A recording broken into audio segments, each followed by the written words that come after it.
इस बार मुकाबला होगा। बोलिए एक दफा तो आ दिया बस।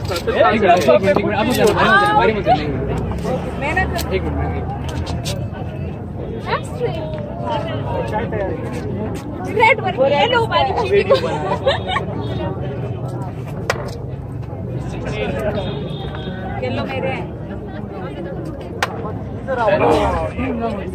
अब यूज अब काउंट करें। काउंट कर लो। येलो का 13 और 15 और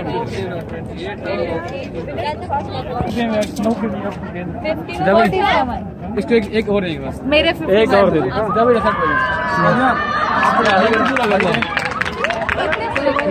मर्जी है। ये है कि नहीं? शॉर्ट है। अगर अच्छा लगे सट्टो 13 64 हो गए और ये 2 नंबर 2 हो गए। 64 और कितने हो गए? 49। मेरे कितने हो गए? 64 नहीं वो इसका और इनके 49। आपके 49 में 64। मुझे कितने पॉइंट्स चाहिए? नहीं मुझे 64 के बाद नहीं अगर आपने 36 इतना तो मुझे नहीं।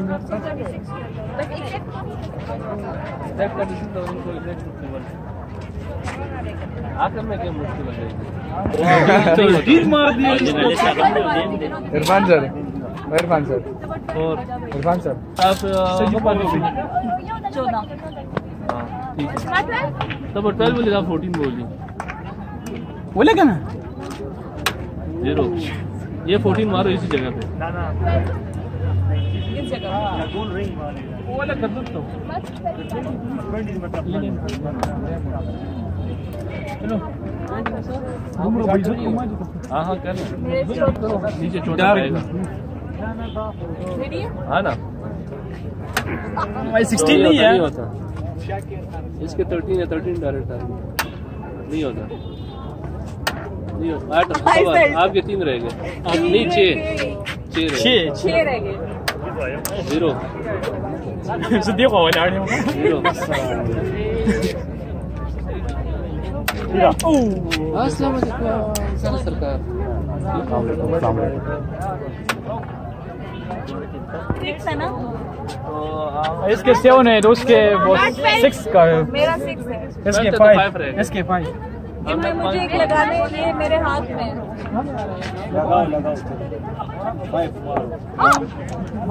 लगाओ पहले जैनब। जी बिस्मिल्लाहिर्रहमानिर्रहीम। अस्सलाम वालेकुम नाजरीन, फ़िदा आदिल आपकी खिदमत में एक बार फिर हाज़िर है। खैबर मेडिकल यूनिवर्सिटी के अंदर मैं मौजूद हूँ और यहाँ पर स्पेशल पर्सनस के लिए एक मेले का समा है। यहाँ पर आलमी दिन की मुनासबत से सरगर्मियाँ हुई। यहाँ पर मौजूद हैं ज़ैनब बरकत। इनसे हम बात करते हैं कि कैसी उनकी ज़िंदगी है। नॉर्मल जो लोग हैं उनको भी वो देखती हैं। पहले उनसे उनकी ज़ुबानी मुख्तसर उनका तारुफ जानते हैं। जी ज़ैनब। अस्सलाम वालेकुम, मेरा नाम ज़ैनब बरकत है। मैं पैराप्लेजिक सेंटर में स्पोर्ट्स कंसल्टेंट हूँ और फ्रेंड्स ऑफ पैराप्लेजिक सेंटर में मैं as a volunteer sports coordinator काम कर रही हूँ। मैं ख़ुद टेबल टेनिस प्लेयर हूँ और रिसेंटली मुझे टोयोटा स्पॉन्सर कर रहा है 2020 टोक्यो ओलंपिक्स पैरालंपिक्स के लिए।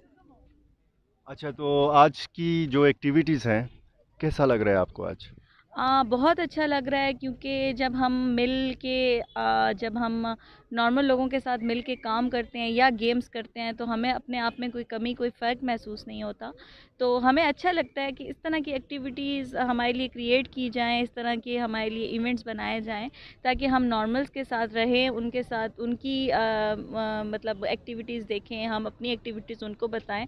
तो हमें अच्छा लगता है कि हम शाना बशाना उनके साथ खड़े होकर गेम्स खेलते हैं या किसी भी दीगर एक्टिविटीज़ में हम हिस्सा लेते हैं। अच्छा, आपकी बातें सुनकर हौसला मिलता है स्पेशल लोगों को, तो कैसा लगता है? और फिर मुआशरे में जब आप ख़ुद आप ड्राइविंग भी करती हैं ख़ुद और इस तरह की एक्टिविटीज़ में भी हिस्सा लेती हैं, तो मुआशरे के अफराद को आप क्या कहना चाहेंगी और हुकूमत से आपके क्या मुतालबात हैं?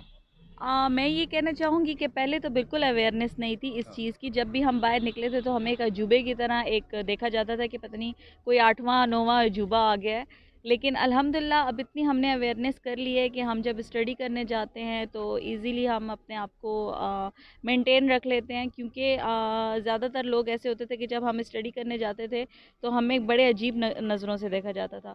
तो मैं ये कहना चाहूँगी कि मैं सिर्फ गवर्नमेंट से नहीं, मैं हर उस इदारे से ये कहना चाहूँगी जो हमारे लिए काम कर रहा है या जो अपने लिए काम कर रहे हैं, मैं उनसे ये कहना चाहूँगी कि हर बिल्डिंग, हर प्लाज़ा, हर मार्केट एक्सेसिबल होनी चाहिए, ताकि हम कल को किसी के मोहताज ना रहें, ना कि हमें किसी और की ज़रूरत पड़े। जैसे नॉर्मल लोग हर जगह अपने लिए इजीली जा सकते हैं, हम भी जा सके। कि मैं चाहती हूँ कि दुनिया से डिसेबल का नामो निशान ही मिट जाए।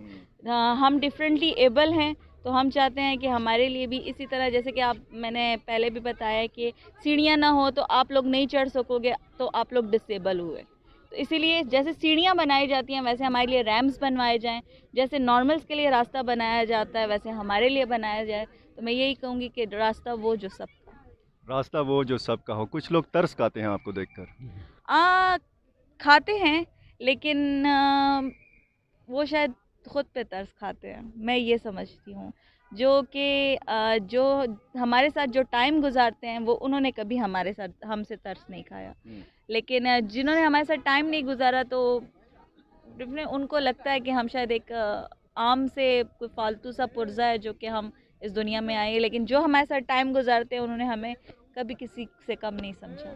ज़िंदगी से कोई शिकवा नहीं, ज़िंदगी से हमें बहुत खुश हूँ, क्योंकि हम एक नॉर्मल इंसान से ज़्यादा अच्छी लाइफ गुजार रहे हैं। और अल्हम्दुलिल्लाह कि अगर अल्लाह ताला ने हमें ऐसा बनाया है तो इसमें अल्लाह ताला का कोई राज होगा। और ज़िंदगी से मुझे कोई शिकवा शिकायत नहीं है। हाँ, लोगों से है, लेकिन मैं चाहती हूँ कि नेक्स्ट टाइम जब मैं इंटरव्यू दूँ तो मैं ये भी कहूँ कि लोगों से भी हमें कोई शिकायत नहीं है। जी, बहुत मोटिवेशनल इनकी बातें हैं और ज़ैनब हौसला हैं। इन्होंने जिस तरह फरमाया कि अल्लाह ताला का राज़ है इनको जिस तरीके से बनाया, तो ये राज़ हैं। अल्लाह ताला ने इनको तख्लीक किया है इसी वजह के लिए और इसी मकसद के लिए कि वो अपने जैसों के लिए हौसले का बायस बन सके। बहुत शुक्रिया।